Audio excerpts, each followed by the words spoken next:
Eksena mga kaibigan, kaninang umaga, oras dito sa Manila, ay ginanap ang official weigh-in para sa laban ni na Congressman Manny Pacquiao at Senator Sugar Shane Mosley. Okay, at si Sugar Shane Mosley po mga kaibigan tipped the scales at 147 pounds. Mas mabigat ng 2 pounds kesa kay Manny Pacquiao who weighed 145 pounds. Mahigit 6,500, 6,500 ang mga fans sa supugod, pero mostly mga fans ni Manny yan, okay, sa MGM Grand po sa arena during the weigh-in. Abangan ang kanilang bakbakan bukas dito sa GMA 7. At kaugnay dito mga kaibigan, magbe-birthday po si Aling Junecia sa next week. At napabalita na magbubukas na rin ng business si Aling Junecia. Magtatayo po siya ng cake house. Opo, si Aling Junecia magkakaroon daw ng cake house. Ang pangalan ay Junis. Okay. Junis. Sarado na ba yung... Bubuksan nga ni Aling Junecia uli. Junis po. Abangan nyo yan. Cake house na Aling Junecia. Ito po, round 2 ng interview ni Boots. Boxing. Kay Rich. Go, Boots. Ikaw talaga, Joey. Okay, Joey, makinig ka. Ang daming chismis nito. At binabalikan natin ng homeless sa Bohol. Okay, si Rich Asuncion. Paano mo sinabi sa parents mo, sa auntie mong madre lang naman na ikaw ay magpo-post ng ganito? Actually, Feb, sinabi sa akin yung about sa FHM. Okay. And talagang, I wasn't crazy about the idea kasi hindi pa ako ready talaga. Tapos, ayun, tinanggihan ko. Okay. Until, akala ko okay na. Tapos, mga end of February, sinabihan ako ulit. Tapos sabi ko, hindi ko talaga kaya. Kakausapin namin ng tatay mo. Ayan, kinuusap nila yung daddy ko. Tapos, yung papa ko naman, pumayag siya in one condition, nasasama siya sa photoshoot at babantayan niya ako. Pero yung tita ko mati, hi, Sister Cynthia, nasa ball sila ngayon. Kasi may reunion, nako. Ayun. Hindi pa niya alam? Hindi namin pinaalam sa kanya. Tinago namin sa kanya yung tungkol sa FHM. And today lang niya nalaman. Today? At least, as we talk, alam na niya. Alam na niya. Okay, so may uuwi ka pang bahay. Na. Okay. Nag-text siya, sabi niya, nung una nagulat talaga siya, pero sabi niya, ay, sige, parang binibini lang din naman to. At least, hindi katulad ng iba na sobrang ano talaga. Well, so, okay na. Good. Okay, naku. Sorry po, thank you, sister. Okay. Hindi, pero ano mga komentong madalas mong marinig? Meron bang ng tsaka? Merong, alam mo na? Well, ang kadalasan talaga, ay, sexy mo, ganyan-ganyan. Hindi siya bastusin. Ako na mismo nagtatanong kasi yun talaga yung, I admit na talagang, yung ano ko sa FHM, talagang, parang hindi sa akin to kasi parang sobrang ano na. Pero yun na tinatanong ko sa mga tao, bastos ba? Parang bastusin ba? Sinasabi naman nila hindi. So, sobrang saya ko kasi na-achieve ko yung ganon. Hindi, tsaka siyempre meron din kung may question na bukod sa mas sumeksi ka, mas kuminis ka, parang hindi sila makapaniwala. Para bang sinasabi nila, pinotoshop pa to. Naku, may ganun. I think in every picture naman may mga talagang slight na binabago nila. Pero the way I see it, nilinis ng konti. Naglinis lang ng konti. Nawala yung nunal ko, yung mga scars ko. Pero gano'n naman. Basically, yun pa rin. Hindi naman major change yung ginawa nila sa ano ko. Okay, pero anong ginawa mo mga measures, yung pamamaraan para mas gumanda? Nakatikim ka ba ng kanin in the past 3 months? Of course. Okay. Pero brown rice. Brown rice, okay. And syempre, tinry ko na rin yung mga scrub, gano'n, mga gano'ng bagay. Pero gluthano talaga. Kasi naalala nyo yung sa Flawless. Oo. Diba? Nung tinurukan ako, nahimatay ako. Hinimatay kasi takot ako sa injection. Hindi siya pwede mag-glutha tayo na injectable. Okay, nako. Pero because of this ba, dumaming maniligaw? Wala pa nga eh. Naghihintay pa ako. Well, pag lumabas ito sa ano to, ayan, pipila na yan. Ay, nako. Oo, pero are you ready to accept sexy roles now that you've done this? Actually, dahil ginawa ko to, dahil since binigyan na rin ako nila ng sexy roles, ng Little Star, pinagsuotan nila ako ng 2-piece. And now, parang I'm in line na sa mga sexy contrabida. So, this is my way of committing to that roles na binibigay nila sa akin. Kaya ako ginawa ang FHM. Panindigan na?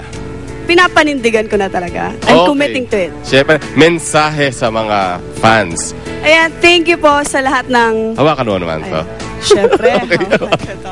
Thank you sa lahat ng mga bumili at sa mga hindi pa bumili, bili po kayo. Salamat po sa lahat ng komento nyo na nakakatuwa, nakakataba ng puso. Sana po magkita-kita tayo sa Robinson's Galleria para mapirmahan ko po yung mga FHM na nabili po ninyo.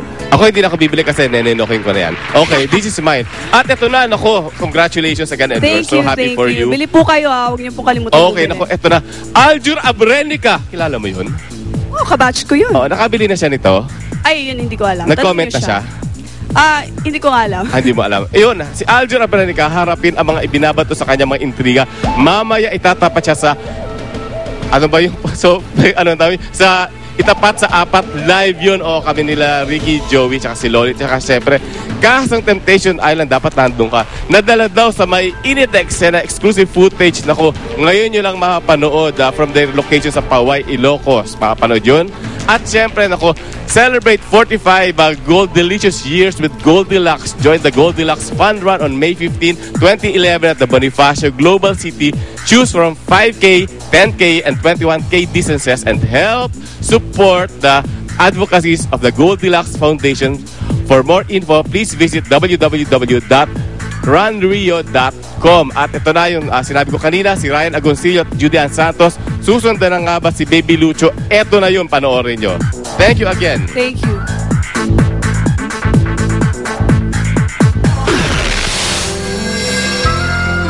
For the rest of the night, syempre, kailangan nakatutok na ako kay Mami. Pag wala sa mood, wala sa mood. Walang pilitan yun. Cohen Diet. Ito daw ang sikreto ni Judy Ann Santos kung bakit 12 pounds agad ang nawala sa kanyang timbang in less than a month. Bago nag-Holy Week, nag-start na akong mag-diet.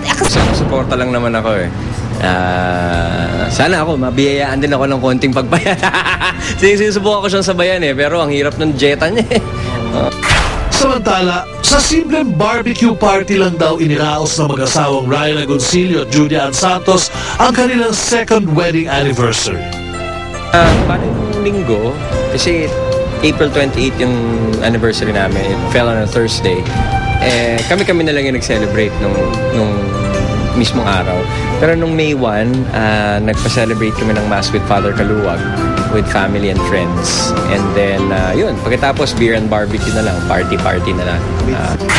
So simple that the couple agreed that there would be no exchange of anniversary gifts.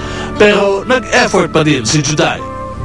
Binigyan ko siya ng gift na t-shirt na may picture ko nung ula. Hindi niya alam kasi usapan talaga namin, wala nang regaluhan. Pero natuwa ako, sinuot ko agad. 6 months na nga si Baby Lucho. Pinaghahanda na nga ba ng mag-asawa ang first birthday nito?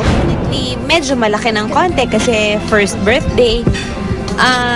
Pero hindi masyadong glamorosa kasi hindi naman niya naaalala yan, hindi ba? So, napag-usapan na rin niyo kung sundan na ba si Lucho. Dati daw kung bibiyayaan kami ng isa pang anak, why not? Diba? pag-usapan namin yan. Napag-usapan namin yan. Alam mo, di ba? Oo, sabi ko, di ba? Nung kapapanganak ko lang, tas sabi ko sa kanya, halika na, sundan na natin para tapos na tong anong to. Oo, para isang tapayata na lang. Ewan ko sa'yo, ginagano niya ako. Tapos nung after a while, nung nakikita ko kung gaano kahirap mag-alaga ng dalawang bata at the same time, considering na Johan is 6 years old already, and she's also big enough to understand what you're saying, mahirap pa rin. Tapos naisip ko na, hindi ko pala kaya. Kung itong 6 months si Lucho, magbubuntis ako uli. Pag 1 year ni Lucho, makanganak ako. Batang-bata pa nun si Lucho, hindi ba? So, mahirap. Because sige, wag na muna. At kumusta naman ang private moments ni Ryan at Juday? Number 1 dyan yung asawa, syempre. Kasi siya yung buong araw, siya yung nag-aalaga sa mga anak namin. So pag uwi, unahin ko muna si Mami, diba? Pagbati ko sa anak ko, hi, hello sa mga kids muna, konting hug-hug. Tapos the rest of the night, syempre, kailangan nakatutok na ako kay Mami. Tama lang.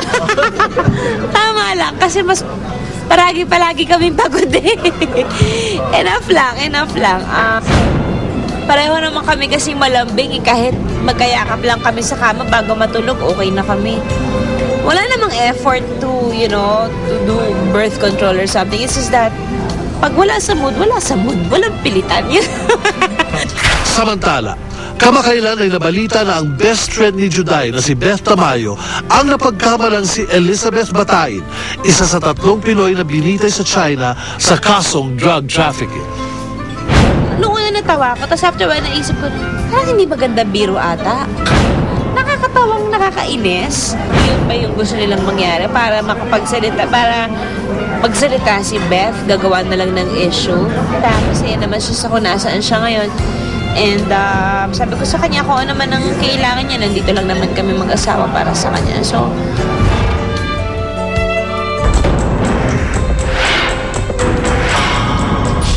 Next na! totally exclusive. Jenilyn Mercado, nakapag-move on na nga ba matapos ang breakup nila ni Dennis Trillo? Kailangan naman talaga moving on. Dennis, may balak ka bang batiin si Jenilyn's birthday nito? Pag nakita kami naman, ba't